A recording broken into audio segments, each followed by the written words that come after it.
Good morning, everyone. Let's go ahead and get started. I welcome everybody to this morning's Breakfast Club talk. My name is Matthew Nipper. I'm a postdoc in the lab of Dr. Brandon Dixon, and it is my pleasure this morning to introduce him as this morning's speaker. Dr. Dixon received his PhD in biomedical engineering from Texas A&M University and completed a postdoc at EPFL in Lausanne, Switzerland before joining Georgia Tech as an assistant professor in 2009. To date, Dr. Dixon's research has been focused on understanding the role of biomechanics in the context of lymphatic function. Today, his talk will focus on some of the modalities developed in our lab to quantify these forces. The title of his talk today is Exploring Lymphatic Function, an Engineered Toolbox to Shed Light on Nature's Invisible Vessels.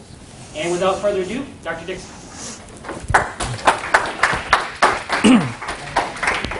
Thanks, Matt. So I'd like to begin my talk motivating you maybe to care about lymphatic research. And I've gotten good at this talk because every new graduate student I meet wants to work on stem cells or cancer.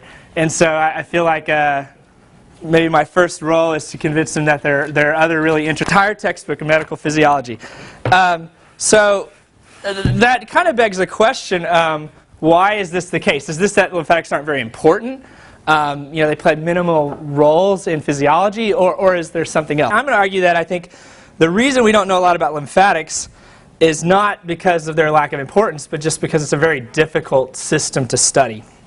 And I think one way to illustrate that is if we look at its history and its discovery. So there's actually a lymphatic conference of these very interesting people that have decided to study lymphatics for their whole lives that meets every 2 years. And they have an entire session where they debate about who discovered lymphatics first. And it's quite entertaining. So I don't want to get into that debate, but I picked this guy on purpose. So this guy, Gasparo Uccelli, he kind of stumbled on them by accident.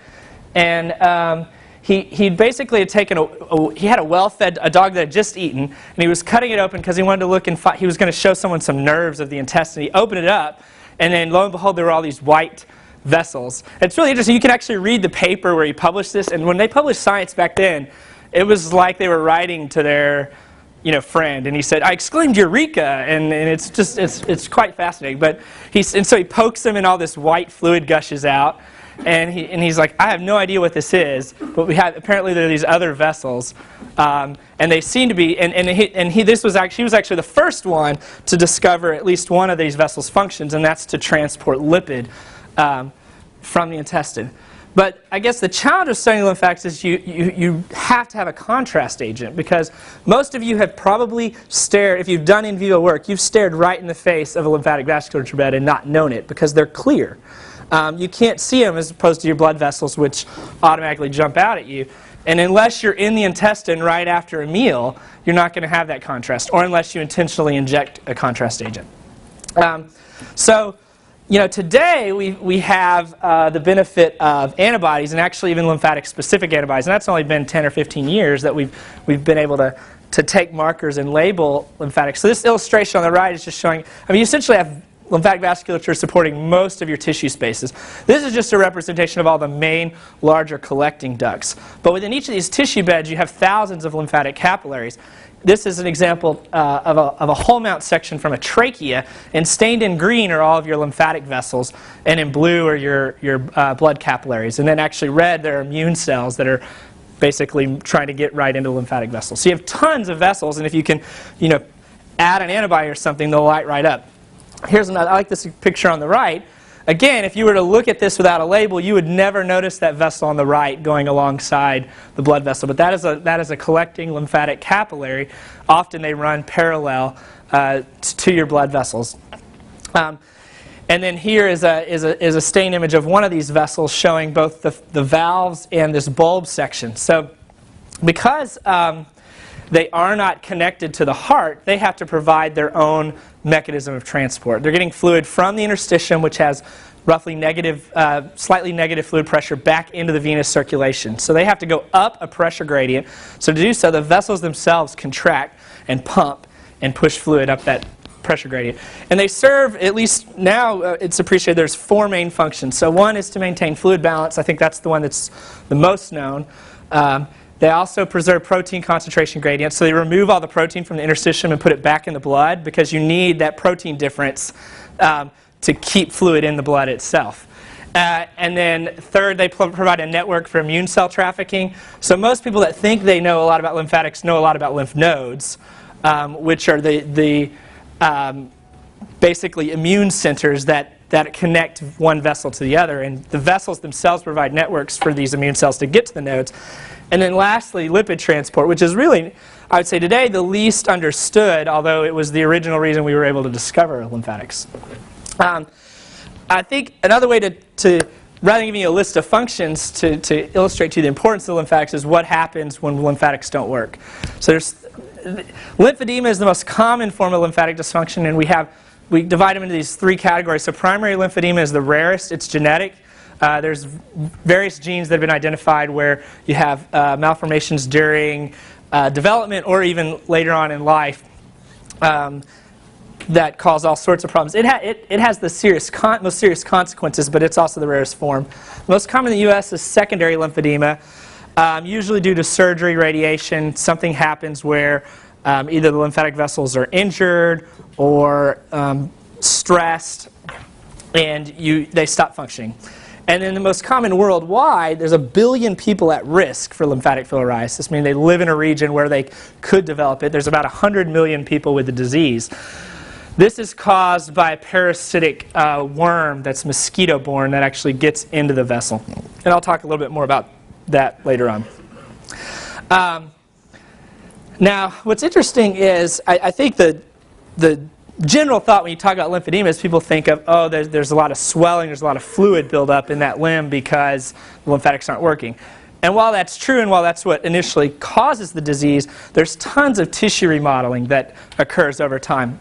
And so this is actually, there's this clinic this is in Sweden, where they'll actually do this liposuction therapy to help it doesn't fix the disease, but at least gets people where they can go out in public again and put on a shirt where the sleeve fits and things like that. And in this example here, that is, I think it's 2 liters, if I remember correctly, of fat that's taken out of this person's one arm. So while initially it's a lack of fluid drainage, in the end you get actually tons of fat accumulation where the lymphatics aren't dysfunctioning. I think, again, illustrating its importance in the role of lipid transport. So I think this is the last introduction slide, but basically the way these vessels work, so you have initial vessels, they don't have any smooth muscle. They're usually described as being kind of loosely connected so that things can get into them easily. Say when I stretch my hands like this, they're anchored to the tissue, and so those pressures actually pull the cells apart a little bit, which allows fluid to enter easily. The junctions themselves are unique, such that when proteins and fluid get in the vessels, they don't immediately just spill right back out. Those immediately collect into these larger collecting vessels. And when I say larger, they're large relative to lymphatic. We work primarily in rodents, and usually 100 microns is your large vessel in that case in diameter. And these have muscle around them that's actually is actually closer to cardiac muscle than smooth muscle, say, around an artery. And it could constrict, at 1 hertz, 80% of its diameter. And I'll show you some videos of that. And that's the primary motor that drives flow. And actually here's a few videos of this. So the top right one is actually an isolated lymphatic vessel that's been surgically removed and cannulated. And these other 3 are just, these are in vivo vessels in a mesentery bed. And so you actually see immune cells flowing through there. You see this bidirectional flow. As the vessel expands, you sort of get some backflow, and then it contracts and pushes fluid forward. So this is the primary functioning unit. So when we think about lymphedema, and what causes lymphedema and how we intervene, I'd argue it's a rather complicated problem. We have a lot of definitely biophysical changes going on here. You can imagine interstitial matrix composition is going to be very different. Stiffness is going to be very different. Tissue compliance, interstitial fluid pressure, as well as all the biological effects. And this is my take-home message, this is my attempt to try and think about this in terms of, at least right now, this would be my hypothesis of what's happening. So say you have a surgery or injury and you have lymphatic dysfunction. Okay, well, since the lymphatics in red have all these essential functions, all these things could be compromised. So you could have impaired lipid trafficking, impaired immune cell trafficking, you don't get the protein, you don't clear the protein from the interstitium, you get fluid buildup. Well, each of those things further, we know could compromise lymphatic function, such as if you have a mild inflammation, that those inflammatory cytokines directly influence this pump. So what we need, I think, is we need a system and ways to be able to study this, both to be able to actually measure these different functions in vivo, as well as in an in vitro scenario to try and control these different factors. And so that's what I'm going to talk about today. And I've divided the talk into really two sections. And in one section I'm going to talk about really the ways that we've taken sort of traditional in vitro culture experiments with lymphatics and tried to more closely recreate both the biological environment or the biophysical environment to try and understand how these factors might affect lymphatic physiology and the role they could play in lymphatic disease. In the second half of the talk, I'm going to talk about really what I think is the greatest challenge of lymphatic research, and that is how do you actually measure lymphatic function in a quantifiable way in vivo. I don't want to just take an x-ray of lymphatics and know where they are and how many there are. And if you look at the in vivo data, that's what it is. It's staining and fixation. Oh, I got more lymphatics, I have less lymphatics, that's good, that's bad. But can we actually show these lymphatics do something, that they work well or work poorly? And there's two goals we've tried to achieve with our in vivo imaging. One is, could we do something in a less invasive fashion? So obviously tissue fixation is the most invasive. But even apart from that, usually you have to cut it open to see the vessels. So can we do it in a less invasive fashion so that we can do longitudinal studies and try to understand changes in lymphatics over time in disease, and then if we want to look at treatments, improvements in lymphatic function. And then the second talk is highly invasive, but or the last portion of that, but can we actually get specific information about lymphatic function and its roles, in this case, particularly lipid transport. So I think a good place, when I started thinking about this, a good place for me to start seemed to be at the origin of lymphatics discovery, and that's in lipid transport. So all dietary fat that you eat is absorbed by your lymphatic vessels. So your intestine takes it, packages up to chylomicrons, which range anywhere from 200 nanometers to a micron in diameter. It's basically just a giant vehicle that can be loaded with tons of lipid. And this chylomicron, so this is a single villi of your intestine, and this would be in the lumen of your intestine. So it's absorbed by the enterocyte and then secreted basally, and then picked up by the central lacteal in the middle of the vessel, not the capillaries. And this is just a confocal reconstruction of a whole mount stain where you could see the single lymphatic vessel in green and then all the blood capillaries around. So this is a really difficult thing at this level to see in vivo. Our early attempts relied primarily on electron microscopy.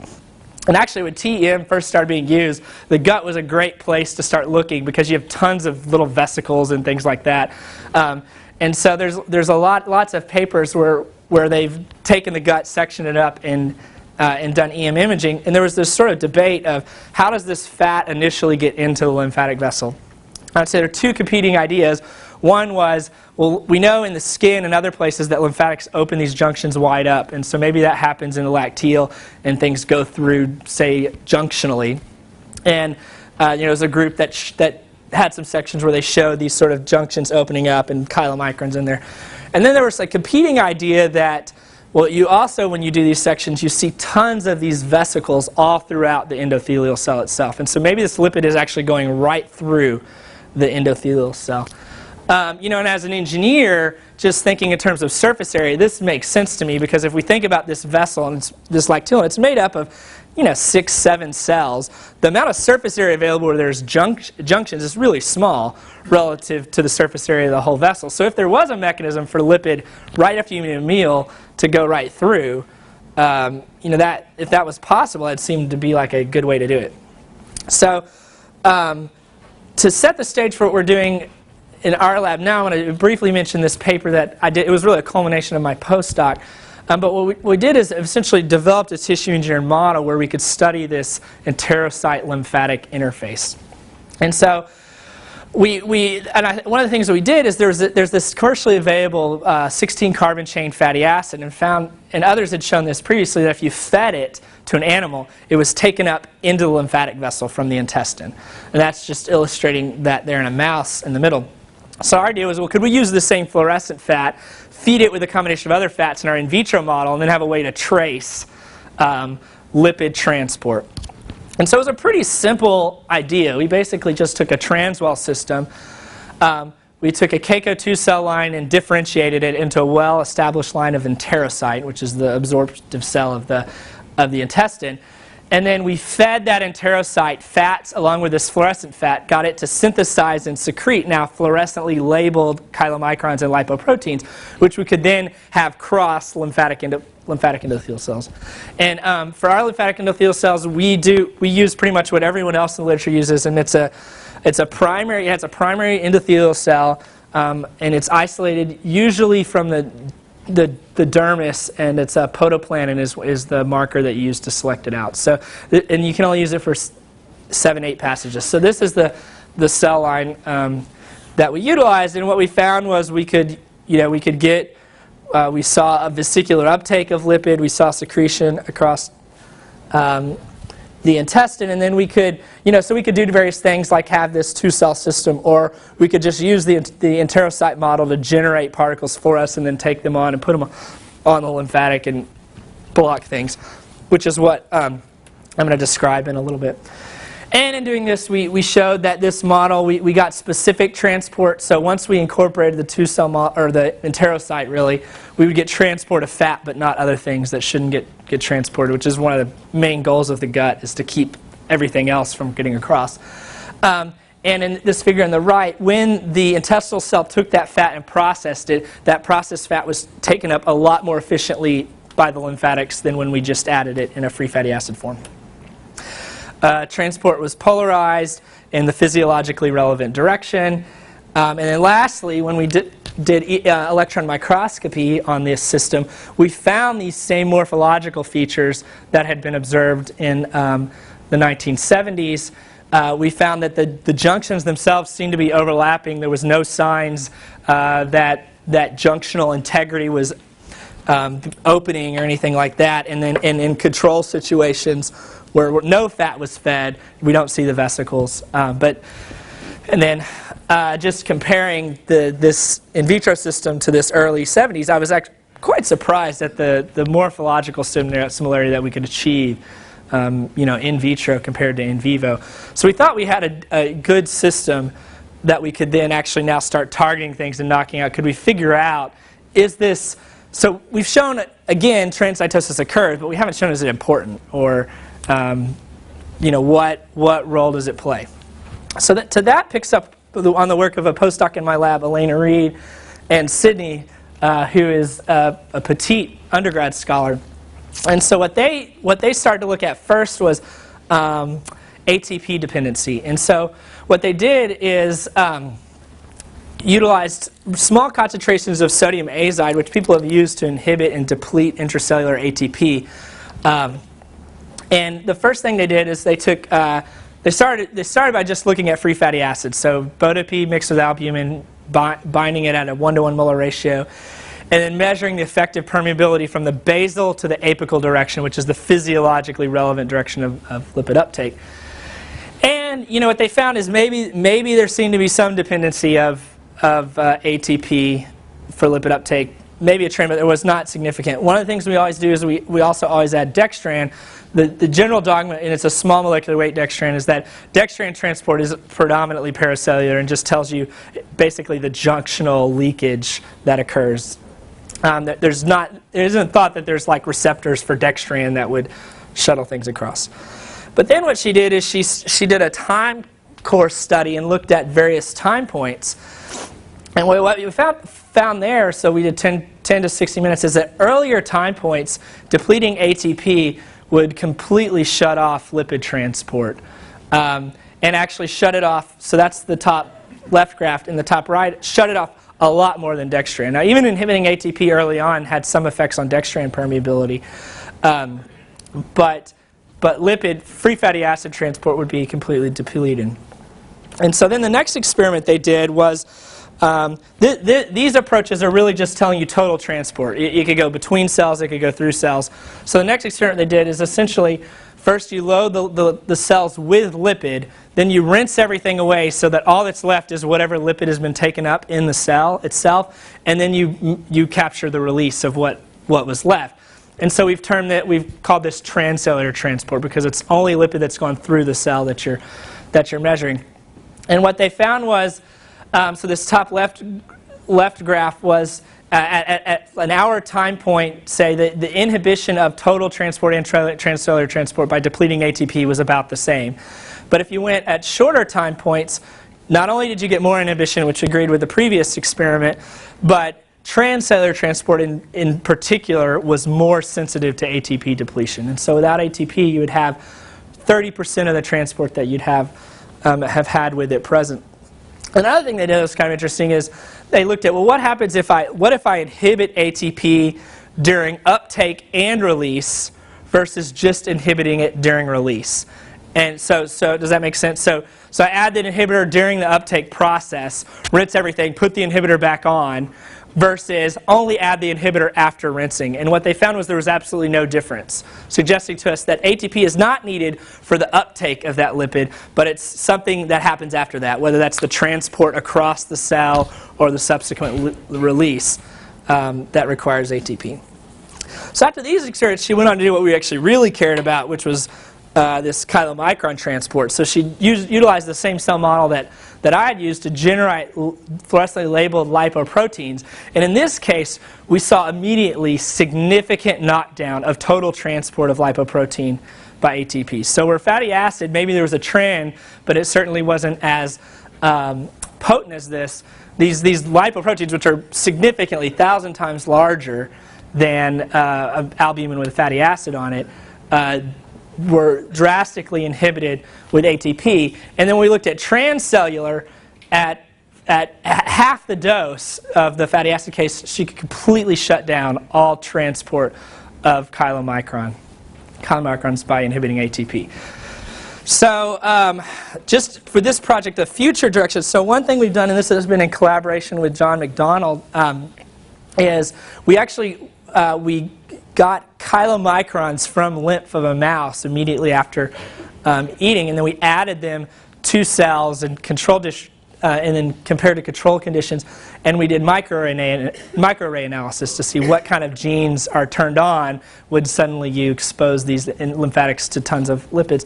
And interestingly, when we had tons of hits, but all the top ones involved cytoskeletal remodeling, changes in the actin tubulin networks, and things like that. So we're hoping to look at this in the future and start thinking about, is the cell using the cytoskeleton to change junctions possibly, but we don't think that's probably the case because dextran transport in all these cases remains unchanged, but possibly using it to shuttle vesicles across the cell. And so that's where we're headed with that project. Okay, so for the next in vitro project I want to mention, and this is in regards to filariasis. So I mentioned it's a parasitic worm. This is the life cycle, and then these are the areas where it's a problem. So basically, areas near the equator that are low resource. I think it said that getting rid of the mosquito would solve like 90% of the world's diseases if you could just get people nets. And I mean, it's the same thing with filariasis. So mosquito transmits this worm. It migrates and enters the lymphatic system where it can reside for 10 years or more. Not everyone that has the antigen in the presence of microfilaria actually develops the disease. Maybe about 20% will get something like this, which you probably all heard of elephantitis. But this is the severe pathology of filariasis. But some people seem to survive okay with the worm in their lymphatics. So the question we sought to answer, and this was with some collaborators at UGA, the life cycle of the worm is maintained at UGA, so it was convenient for us, and we met with these people and started working with these with one version of these worms.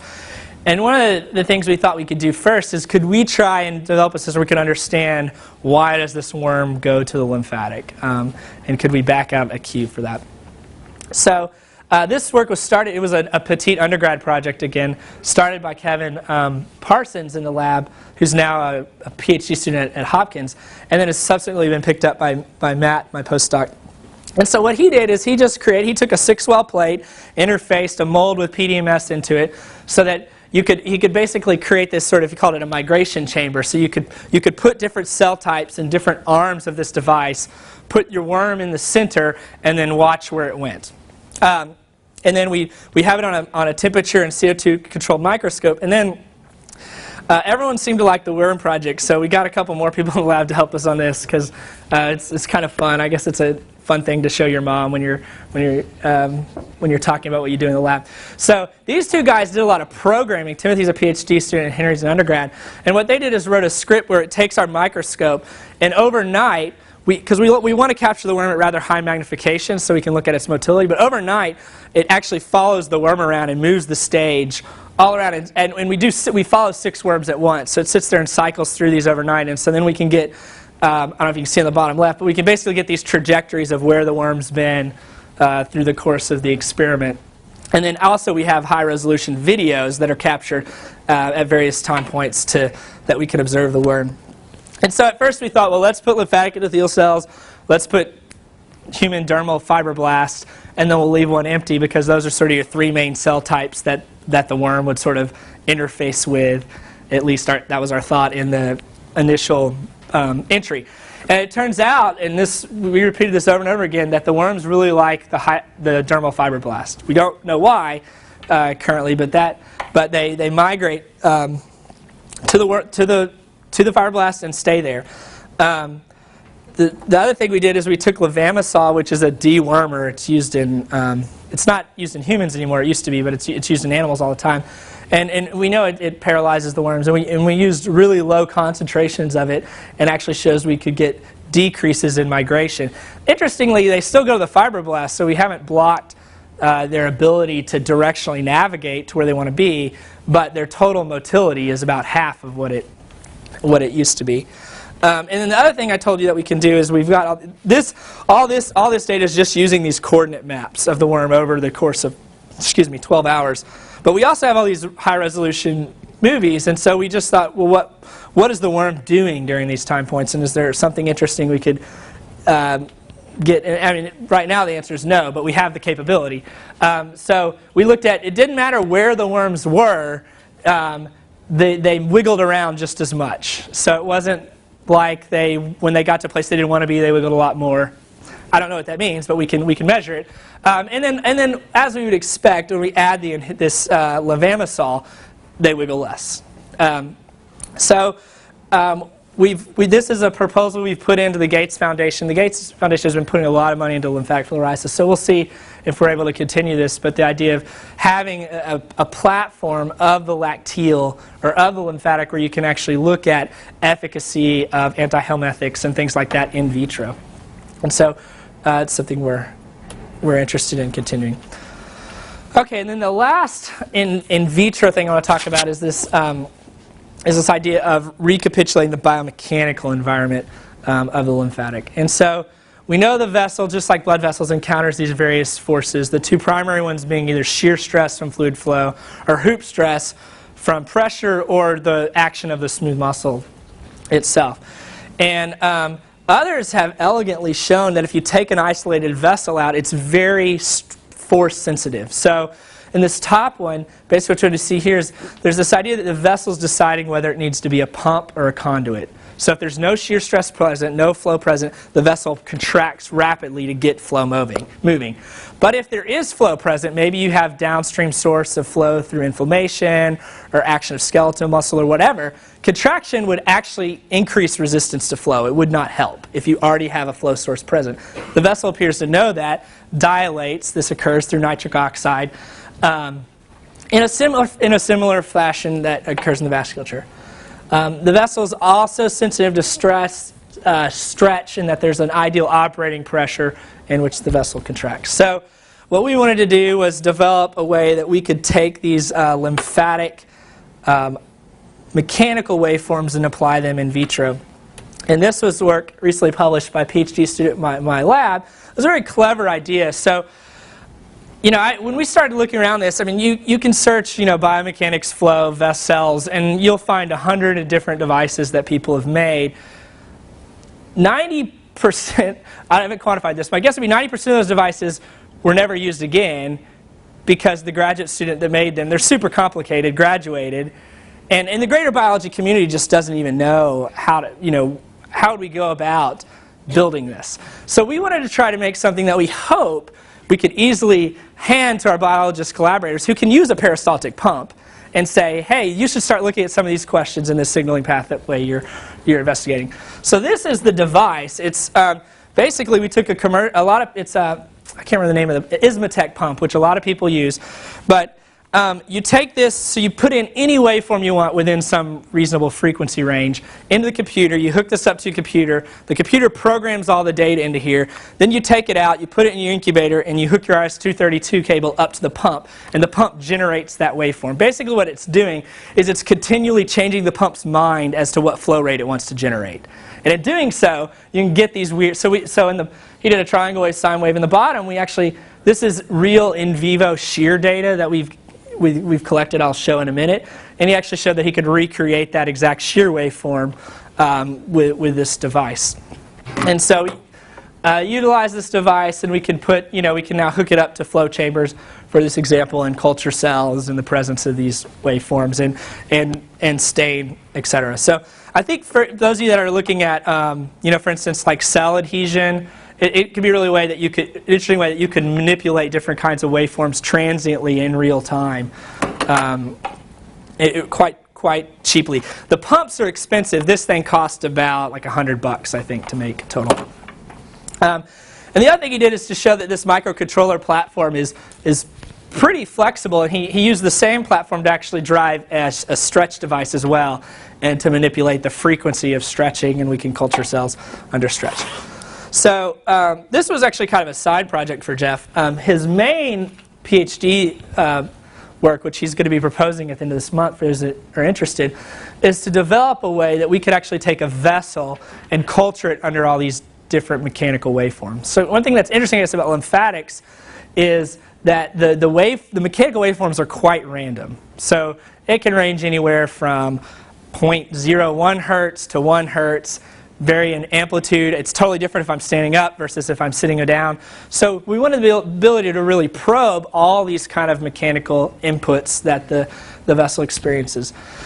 And we want to be able to decouple both the hoop stress and the wall shear stress in real time and provide these different inputs. And basically Jeff has this idea of, so if in the box here in the top left, this is my vessel. And as a vessel, if I'm thinking about the biomechanical inputs I'm receiving, I experience shear stress and stretch. And both these produce different kinds of deformation.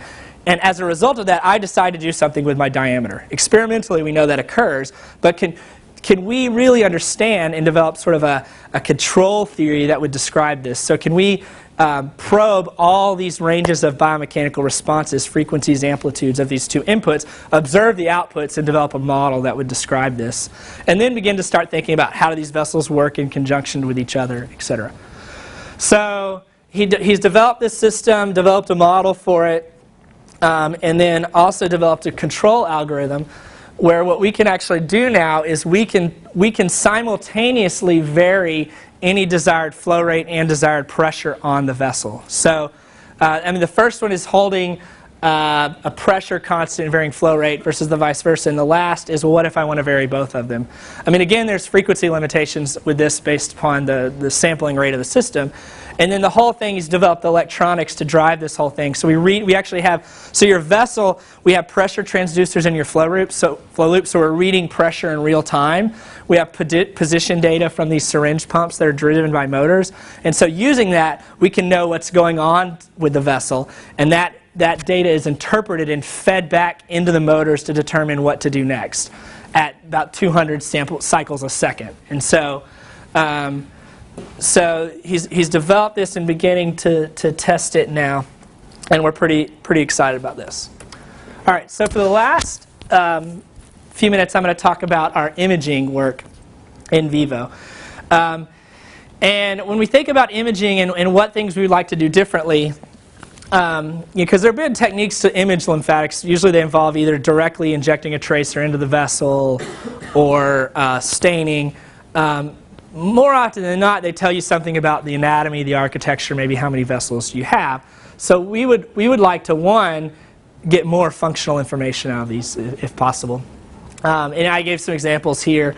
Lipid transport, vessel pumping flow, maybe immune or cancer cell trafficking if you think that this particular lymphatic bed is highly susceptible to metastasis. Is there a way to observe that? I'm not going to talk about all these, but this is just casting the vision for the future. We'd also like to minimize the invasiveness, because in the end we'd like to translate this. There's no really standard of care to measure your lymphatic health when you go to the doctor. You all get your blood pressure checked when you go. But we have no idea how well your lymphatics are working until they stop working and it's almost too late to do anything about it. And then also in terms of the research lab, I think it's really important to think about how do we minimize the effect of my experiment on the biology. And I'll show what I mean by that in a second. So the first thing is work that was published in the Journal of Biomedical Optics this summer by Mike Weiler. And what he did is he utilized, and others have done this as well, near-infrared imaging to image lymphatic function. The nice thing about near-infrared is the absorption of water and hemoglobin is low, and so you get greater tissue penetration in those wavelengths than, say, if you go into the green. But you still have optical spatial resolution up to a certain depth. And so what we use is, or to start with, we use indocyanine green, ICG. There are people that are using this, and actually a few people have done this clinically in humans. The reason they pick ICG is not because it's a good floor for it, it's actually horrible, but it's FDA approved. And it's been FDA approved for like 40 years, maybe back when it was easy to get stuff FDA approved, I'm not sure. And so you just market it for off-label, you get approval for off-label use, you inject a small amount in the tissue, and then it's taken up into lymphatics. And the reason it's taken up into lymphatics is because it's a highly sticky molecule. Most of it actually sticks to the protein at the injection site, but it'll also stick to albumin, and so your interstitial albumin will actually bind ICG, and then it gets taken up into the lymphatic because of the size of albumin. It's just an example of what that looks like. That was a 100-second video from the initial injection to uptake, and then the intensity over time.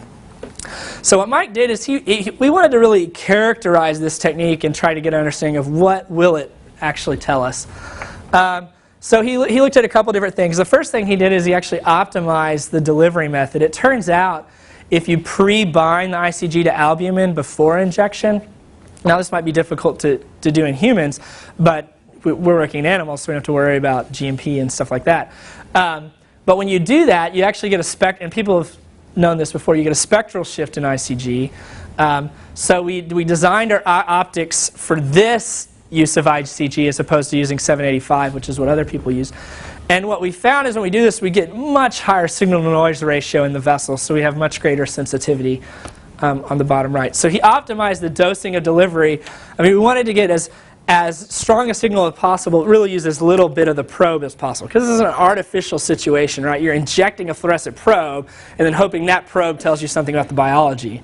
Well, what if it's changing it? I mean, especially with lymphatics, if you put in, 200 microliters of fluid, think about what the interstitial fluid pressure is right there. You're not measuring lymphatic pump function. You're measuring, a response to a bolus injection of fluid.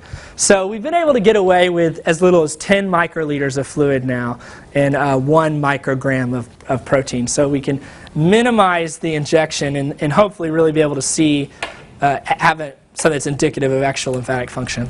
He also looked at depth. He created tissue phantoms with optical properties similar to skin. And what we showed is, with our system at least, we could detect things at up to 5 millimeters. We're working to increase the sensitivity of this. But really, after about 3 millimeters, you really lose spatial resolution because of scattering. So, but for us, most of the lymphatics that we're interested in lie within that range, so we're okay. But we did kind of want to do this because a lot of people get really excited about trying to characterize diameter changes and things like that of lymphatics in disease using this model. But a change in the tissue properties itself will give you a change in apparent diameter just because scattering changes. So. Okay, so then what we do, and this is a video, because of the contractile nature of these vessels and the presence of valves, you actually get discrete segmented flow of what we call packets of fluorescence. And so we can use this feature to actually back out what the apparent velocity is. And that's just illustrating this, where you see you can have these fluctuations in intensity. You have two line profiles. You measure difference in time and peaks. You know how far apart the lines are, and you can back out velocity. And the one thing, just as a side that we did, because a reviewer asked us to, and I'm actually glad they did, is binding ICG to albumin didn't actually change the physiology of the lymphatic. It just gave us much greater sensitivity. So the velocity, the occurrence of these packets, how long it took to transport till you could detect it, was not any different. All right. And so then the last thing he did is we took this GTNO. It's a glycerol trinitrate ointment. It contains a nitric oxide donor. It's actually a hemorrhoid cream. But there was a group that used this in a Nature Medicine paper, and they were proposing that this could be a way you could have this in a first aid kit, rub it all over your leg. Nitric oxide would slow down lymphatic transport, and the venom from a snake bite would actually there'd be less time before it gets into the blood. So maybe you could get in it quicker and get the anti-venom. Because the snake bite venom is large. That's the take-home message. If it's large, stuff goes into the lymphatic, not the blood. So, and they showed that with this cream, yeah, they could slow the arrival of it at the node. So we thought, well, could we use the same thing and show changes in function with our system? And sure enough, we can. And we have these various parameters that we've been able to calculate to describe the power of the contraction, velocity, how long it takes for things to get there, etc. Okay, so we've been using ICG this whole time. There's kind of this debate in the literature about is ICG good or bad? Does it cause problems? And what we found out is actually, yeah, you have to be careful with ICG. So in the end, we want to do longitudinal studies and measure lymphatic function over time. What we found is if you came back a week later and did a follow-up study when you've given an ICG injection, all measures of lymphatic function are reduced. So you have less flow, you have slower flow, you have less contraction. The ICG remains in the injection site, and we had known this for up to 2 weeks. Interestingly, right around the time the ICG is no longer detectable in the injection site, lymphatic function returns to normal. So we don't think there's necessarily any cause for concern in regards to its clinical use, in terms of patient safety at least, but you do have to be really careful when you're trying to analyze data and say what's happening over time when your technique itself is drastically reducing lymphatic function. And then we actually pulled out the draining lymph node, and a week later the draining lymph node was like huge when you gave it ICG. So I think you get like an immune response to your fluorophore. Maybe you're sensitizing your animal to your actual probe. But again, it appears to seem to go down. And we actually did do controls where we injected albumin to ensure it wasn't that was causing it, but it's the probe itself. Now, as we begin to look at this story, this technique more, it's actually gotten more confusing. It turns out there's two vessels going along the tail, and we call one of the vessels appears to be more dominant. So, and it's not a matter of how you do the injection, because we always do the injection right in the middle. But our thought is it seems like there's a main vessel and there's a sort of the other vessel acts as a reserve. And even in this video you'll see you'll have an initial vessel that takes up the fluid, the tracer right away, and then this other one sort of picks up the slack. And so what Mike did is he went back and reanalyzed, because previously he just focused on the dominant vessel. And so he went back and reanalyzed all his data and said, well, what about if we look at the differences in the dominant versus non-dominant? He also looked at what he calls the initial uptake response versus the steady state, because we noticed that the frequency of packets was different right after injection, and then within a few minutes you reach this sort of steady state where you have kind of this continual fluctuation. And when he did this, it turns out, and we actually have no idea what this means, but the nitric oxide effect is much greater on this reserve vessel than on the main vessel. So that was the first thing. We just really got all this a few weeks ago. But in all cases, I mean, nitric oxide still has a statistical effect, but the extent of the effect is much greater. And the same goes with frequency. Again, there's a vessel where that arrives further and that's pumping more than others, and then velocity, the numbers aren't enough for there to be significance when you correct for multiple comparisons here, but same kind of thing. So the thing that we think that's interesting about this is in lymphedema, rarely is the surgeon going in and taking out every vessel. They're not trying to destroy vessels. They don't know which ones they're taking out or not. Anyway, they can't see them. But in the end, you have some left intact, some that aren't. Does it matter which vessel gets injured? And so I think this could be an interesting model to answer questions about that. Do we get a different response when we injure the dominant vessel versus non-dominant? Okay. Now Ryan, who just defended his master's thesis, took Mike's data, and I'm going to have to go really fast. And what he, oops, sorry, that's my daughter. What he wanted to do was, could we use this system to measure pumping pressure to lymphatic vessels? So all clinicians rely heavily on the ability to measure your blood pressure to tell you something about your health. Could we do the same thing with lymphatic? So he took this exact, all right, I'll have to restart, open this up. My computer's frozen. Okay, so in a blood pressure, the basic way this works, you inflate to a pressure that's high enough to close the artery. You start to gradually deflate it. When you start to hear sounds, that means you're at the systolic pressure, so the artery's starting to open. You keep deflating it, but it's still closing because the pressure wave in an artery changes. When you keep opening, and when you don't hear sounds anymore, you're now at the diastolic pressure and the artery's completely open. So could we use something similar with a lymphatic? But instead of a pressure cuff around your arm, we got this same cuff you use to measure pressure down in the PRL with an animal tail. To inflate around the tail. Instead of this bulb, we use a syringe filled with air that we drive with a linear syringe motor. Instead of the sphygmometer, we have a pressure transducer so we can measure the pressure into a LabVIEW deck that we're applying. And then now this is I think where we need the imaging. We can't listen to a lymphatic. We wouldn't be able to hear it. But could we visualize the vessel and get the same information? When is the vessel empty and when is it open? And so he developed a way where he could basically precisely control the pressure waveform. And then this is the basic approach. Let's see if this will play.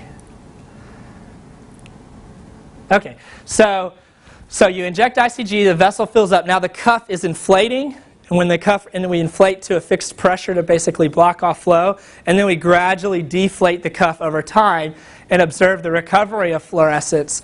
And then you eventually get a point where suddenly you'll see the fluorescence really start to rise, and you actually see the return of these spikes, these frequencies, indicating the vessel is now again able to function and pump.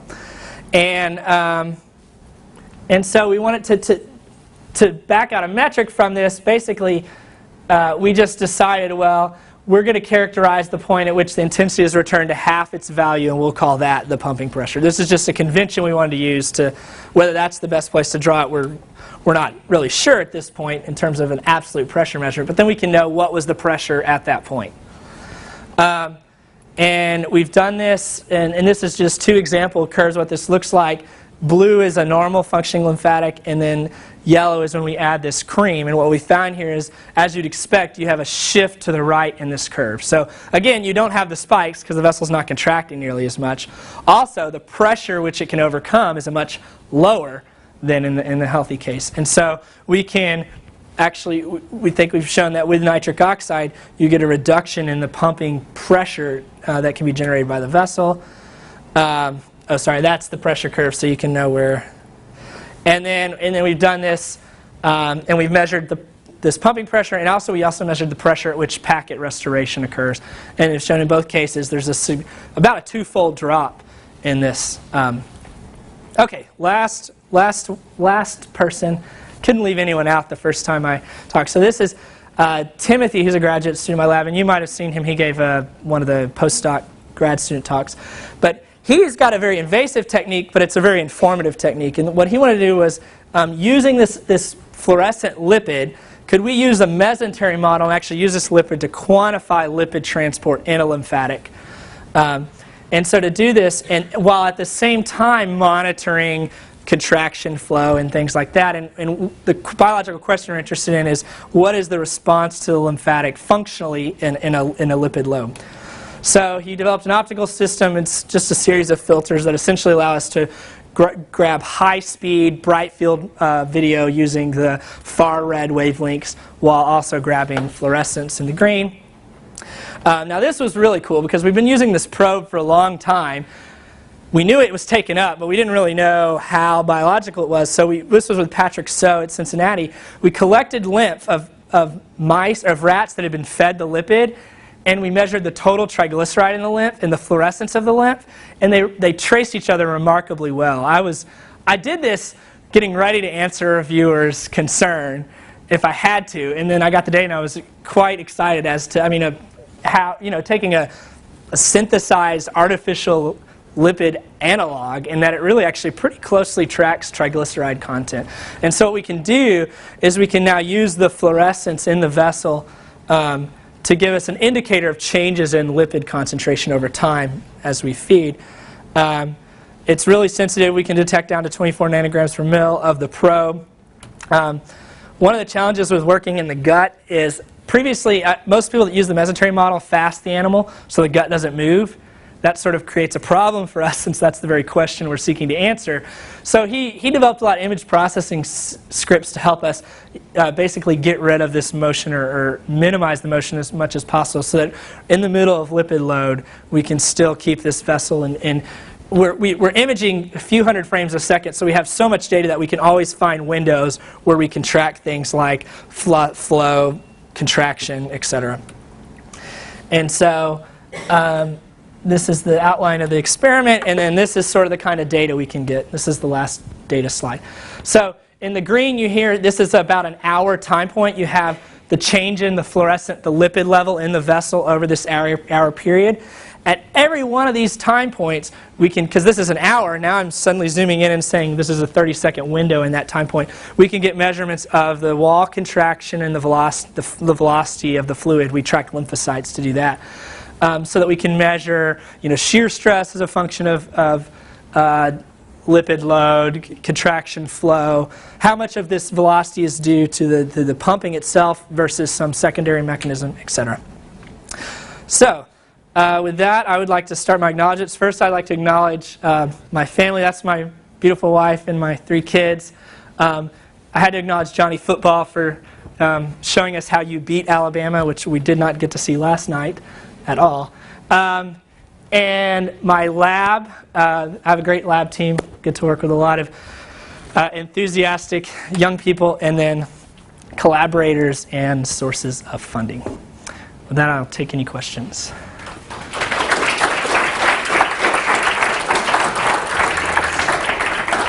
Okay, we have time for a few questions. Anybody want to open up? Todd? Brandon, thank you.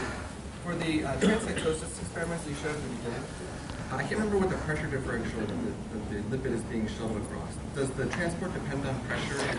No, the pressure heads are equal actually. So we don't create a in this right now. We aren't creating any sort of convection to facilitate uptake. Whether that occurs in vivo, we don't know. And it's almost like a chicken or egg thing, because if you suddenly get a lot of lipid in, you're not going to have a protein concentration difference, which is going to facilitate convection. So I don't know. Yeah, but right now we don't even do that. Yes. How does sodium azide deplete ATP? It inhibits. It's the final step in the electron transport chain of the mitochondria. I can't remember the name of the enzyme. Cytochrome oxidase, is that? Yeah, cytochrome oxidase is an enzyme. It's one of the enzymes involved in the electron transport chain. So the green dye, the IMCG, I see. ICG, Oh, yeah. have you thought about labeling when we label kilomicrons, and then you do that and do your other studies to watch that live? Yeah, so we have, or another, what would be even better is if you could get an NIR lipid. The challenge would be you couldn't do vessel work because the depth, because of scattering. There is a guy that actually did it, and he used it to show intestinal peristalsis, because that lumen's a lot bigger than a 100 micron vessel. So I think there are some interesting things you could do, and we've been talking with a guy about that. But I think it would be challenging to be able to do it and kind of get the same type of data that Timothy's able with his system, non-invasively. Yes. Would you expect nanoparticles to move well in the lymphatic system? Yeah, and we do, and I don't have, I didn't show that data, but we've used other probes as well. So, and I mean, Melody Schwartz and Jeff Hubble, I think, had a fairly seminal paper in Nature Biotech a few years ago where they tried different size nanoparticles. It really seems, 20, 50 nanometers is really an ideal window. And this is why people do this for like sentinel lymph node mapping or delivering. They may not know it, but they're targeting the lymphatic vessel and using the lymphatic vessel to take that vehicle to the node. And it's in a size range that the lymphatic takes up. Can you actually measure shear stress in the lymph vessels? Yeah, so you can never measure shear stress, right? You can estimate it based on measurements of flow. So the sort of fluid mechanics answer is its lymph flow is very low Reynolds number because of velocity and diameter. The Wormsley parameter is also really, really low. And so we published this, I did this in my PhD, and then there's been subsequent modeling that if you make the assumption of Poisson, you actually introduce maybe about 3% error. So that's what we do. We measure average velocity assumption of Poisson to get an estimate of wall shear stress. A little bigger question, bigger picture question. Yeah. So in patients, what role is there, if any, of lymphatic dysfunction on predisposition for things like lipoma formation, obesity, and things like that? Yeah, so hopefully the person that's reviewing my Young Innovator Award really thinks that's a good thing to ask. I mean, there's, so you look at, people suggest, there are these opinion articles that come out, kind of reviews and things where people hint at this.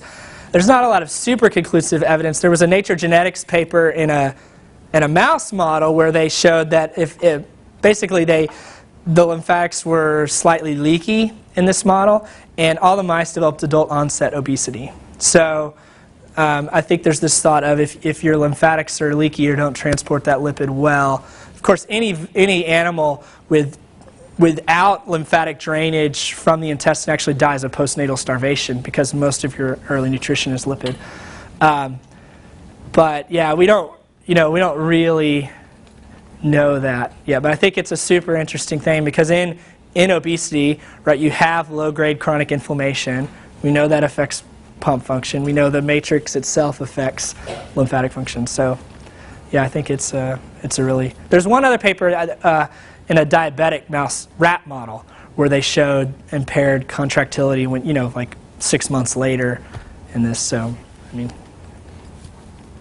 Okay, we have time for one more question. Anybody? All right, there's no more questions. Let's thank our speaker again.